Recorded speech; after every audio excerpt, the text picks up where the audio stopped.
राधे राधे दोस्तों। सभी बहनों को आने वाली वट सावित्री पूजा की बहुत बहुत शुभकामनाएं। माता सावित्री और पार्वती माता की कृपा से सभी का सौभाग्य अखंड रहे।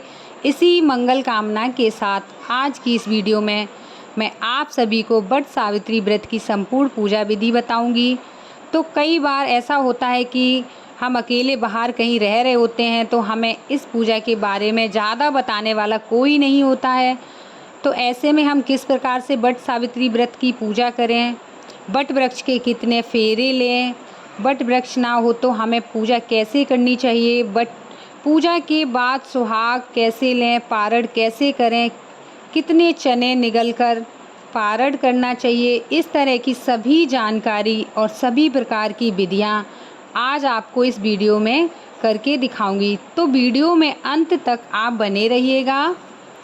तो इस वर्ष यानी कि 2025 में वट सावित्री का व्रत 26 मई दिन सोमवार को रखा जाएगा। तो सभी सुहागिन महिलाएं अपने पति की लंबी आयु और अच्छे स्वास्थ्य के लिए वट सावित्री के दिन बड़े ही हर्ष और उल्लास के साथ व्रत रहकर वट वृक्ष की पूजा करती हैं, फेरे लगाती हैं और इसके बाद ही पारण करती हैं। तो चलिए अब हम देख लेते हैं कि पूजा कैसे करनी है। तो फ्रेंड्स, करवा चौथ की तरह ही वट सावित्री व्रत भी हर सुहागिन महिला के लिए बहुत ही विशेष होता है। इसमें वट वृक्ष का ही पूजन मुख्य रूप से किया जाता है। और अगर आपके घर के आसपास बरगद का पेड़ ना हो और आप वहाँ पर पूजन करने ना जा सकें तो आप घर पर भी बरगद की टहनी को मंगाकर पूजा कर सकती हैं। एक दिन पहले ही टहनी मंगा लें, क्योंकि अमावस्या के दिन वट वृक्ष और पीपल वृक्ष नहीं तोड़ते हैं। तो आप एक दिन पहले ही मंगाकर किसी गमले या बाल्टी में लगा लें, फिर उसका पूजन कर सकती हैं। तो देखिए, वट सावित्री वाले दिन आप सुबह सुबह उठकर स्नान आदि कर लें, 16 श्रृंगार कर लें, पैरों में महावर लगा लें, हाथों में एक दिन पहले ही मेहंदी लगा लें। और पूजन के लिए जिस भी बरगद को चुनें वह प्राचीन हो, जितना पुराना हो उतना ही अच्छा होता है। देखिए, इस बरगद में जटाएं निकली हुई हैं। वैसे भी बोला जाता है कि कम से कम 12 वर्ष पुराना बरगद हो उसी की पूजा करनी चाहिए। और देखिए इस बरगद में कितनी ही जटाएं निकली हैं। तो सबसे पहले हम बरगद के नीचे साफ़ सफाई कर लेंगे और उसके बाद एक पत्ता हम लगा लेंगे अपने बालों में गहने के रूप में। सबसे पहले हम उस पत्ते को अपने बालों में लगा लेंगे और फिर हम जल से बरगद को सींचेंगे। कहते हैं कि कोई भी देव वृक्ष हो उसको सबसे पहले जल से सींचते हैं चारों तरफ से।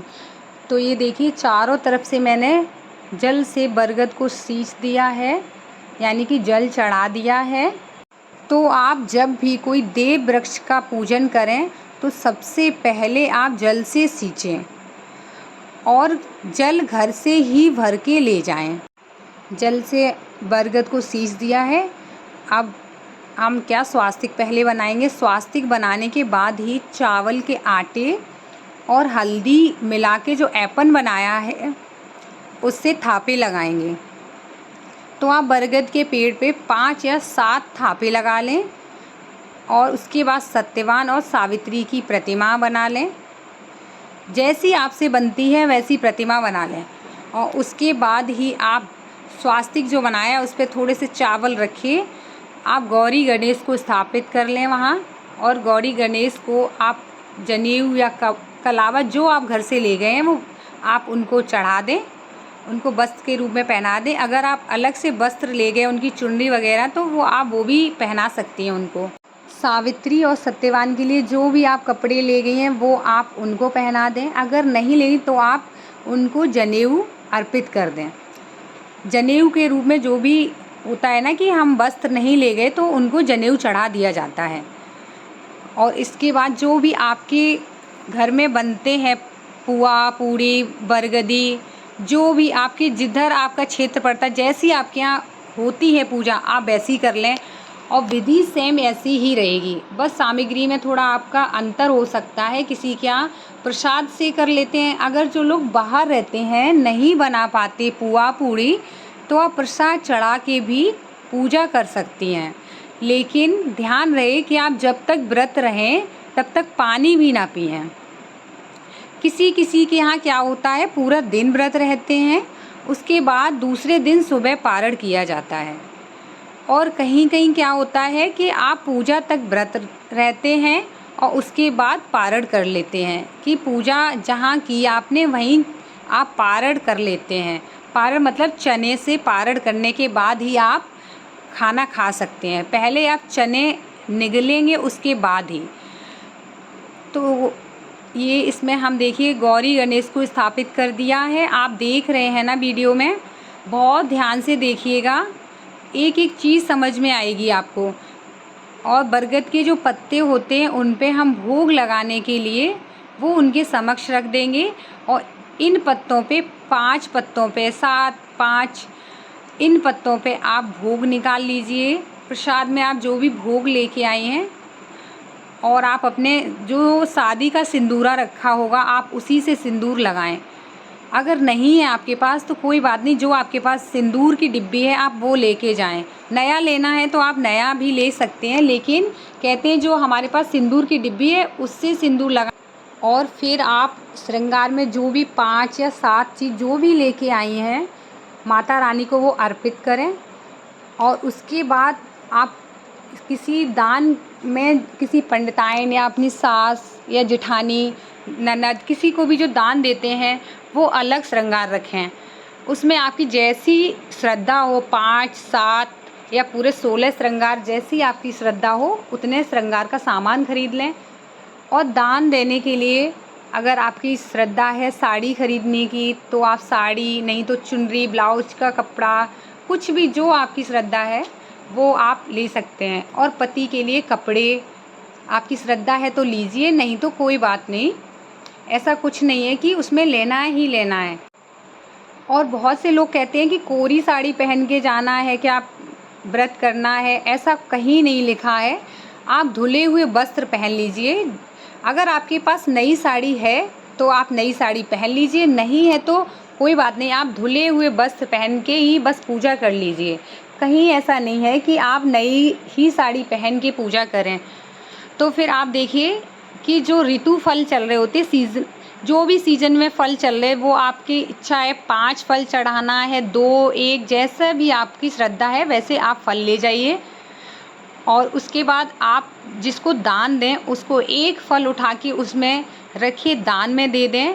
जो भी पंडिताइन हैं या अपनी सास को, किसी को भी दें उसको। और किसी किसी क्या खोचा लेते हैं, जैसे कि जो हम अपनी गोद में वो रखते हैं ना जो प्रसाद के रूप में, वो आप पहले निकाल लें। प्रसाद में जो भी चीज़ लाएं आप चढ़ाने, वो अपने पल्लू में निकाल लें और अपनी चुन्नी में बांध लें, किसी में उसमें आप रखें। फिर आप जब भी जो चने हैं कुछ भी, वो सारी चीज़ आपको निकाल के अपने एक कोई कपड़ा है जैसे रुमाल है या चुनरी, कुछ भी उसमें बांध लें और सभी को भोग अर्पित कर दें। और सत्यवान सावित्री को माला पहना के, और हम एक जो गले में मंगलसूत्र बोलो या धागा, कुछ भी, वो कुछ भी समझो, उसको 12 धागे लपेट के आपको कच्चे सूत का बनाना है। और उसमें एक बरगद का पत्ता उसमें लपेट के बांध के वो आपको सावित्री माँ को चढ़ाना है, एक आपको गौरा माँ को चढ़ाना है। तो जो सावित्री माँ वाला होता है वो हम बाद में उनसे, जब हम पूजा कर लेते हैं तो उनसे लेके खुद पहन लेते हैं गले में। वो आप 11 दिन 21 दिन, कोई तो पूरा जब दोबारा बट सावित्री व्रत आता है तब तक पहनते हैं, फिर उसको बरगद के पेड़ पे ही टांग देते हैं। तो आपकी जैसी श्रद्धा है, आपको कितने दिन पहनना, आपके यहाँ कितने दिन पहना जाता है, आप उस हिसाब से पहनिए। पूजा के बाद फिर हमें वट वृक्ष की परिक्रमा करनी होती है। परिक्रमा का बहुत ही महत्व होता है। कच्चा सूत लपेटते हुए परिक्रमा करेंगे। और ध्यान रखिएगा, धागे को बांधना नहीं है, यानी कि गांठ नहीं लगानी है। अगर आपके पास कच्चा सूत है तो कच्चा सूत ले लीजिएगा, नहीं तो आप मौली या रील का धागा भी ले सकती हैं। तो आप देखिए 5 7 या 11 21 108 जितनी आपकी सामर्थ्य है उतनी आप परिक्रमा कर सकती हैं। 108 नहीं हो पा रही हैं तो आप 7 परिक्रमा ज़रूर करें। इसके साथ ही आप जितने बार परिक्रमा करेंगे उतने बार गौरी माँ को सिंदूर चढ़ाएंगी और उतने बार सिंदूर लेंगी और एक चना वहाँ पे आपको छोड़ना है। आप पहले ही चने गिन के ले लीजिए, हाथ में जितने आपको परिक्रमा करनी होती है उतने चने आप हाथ में ले लीजिए। इससे आपको ध्यान रहेगी कि मेरी इतनी परिक्रमा हो गई हैं। तो आपकी जैसे ही एक परिक्रमा समाप्त होती है तो आप एक चना और सिंदूर गौरी माँ को लगा के वहीं चना अर्पित करें और वहीं से सिंदूर आप फिर से अपनी मांग में भरें, फिर से दूसरी परिक्रमा स्टार्ट कर दें। यही आपको 7 परिक्रमा तक करना है। इसके साथ ही देखिए, क्षेत्र के हिसाब से भी पूजा और व्रत में फ़र्क हो जाता है। कुछ लोगों के यहाँ पूरे दिन का व्रत किया जाता है, कुछ लोगों के यहाँ सिर्फ पूजा तक व्रत किया जाता है। तो आपके यहाँ जैसा ही व्रत किया जाता है आप वैसे करिए, लेकिन पूजा विधि सेम ही रहेगी। सुबह ही हम ये पूजा करते हैं, पूजा करने से पहले जल भी ग्रहण नहीं करते हैं। परिक्रमा के बाद हम वट सावित्री कथा पढ़ेंगे। अगर आप वट सावित्री कथा पुस्तक नहीं ले गई हैं तो वहाँ पे और लोग पूजा कर रहे होंगे, तो वो लोग जो भी कथा पढ़ रहे हैं आप आराम से ध्यान से कथा सुन लीजिए। उसका फल भी आपको उतना ही मिलेगा जितना कथा पढ़ने का मिलेगा। और फिर उसके बाद कपूर और लौंग से आरती कर लेंगे। अगर आप कपूर लौंग नहीं ले गए तो आपने जो पहले दीपक जलाया था आप उस दीपक से भी आप आरती कर सकती हैं। अगर कपूर और लौंग ले गए तो बहुत ही अच्छी बात है, और अगर नहीं ले गए हैं तो आप उस दीपक से भी आरती कर सकती हैं। तो आरती और पूजा के बाद हम फिर क्षमा याचना करेंगे। कोई भी हमसे इस पूजा में भूल हो गई हो तो माता सावित्री और पार्वती माँ से क्षमा मांगेंगे कि हमसे ये भूल हो गई है माँ, हमें क्षमा करना। अपने पति की लंबी उम्र के लिए प्रार्थना करेंगे। फिर हम वट वृक्ष के गले मिलेंगे और फिर उसके बाद पंखे से हवा करेंगे।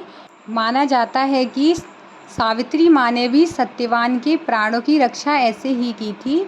जब वो मूर्छित हो गए थे तो उनके ऊपर बाँस के पंखों से हवा की थी। तो बाँस के पंखे मिल जाए तो ठीक है, नहीं तो खजूर के पंखे से भी आप कर सकते हैं।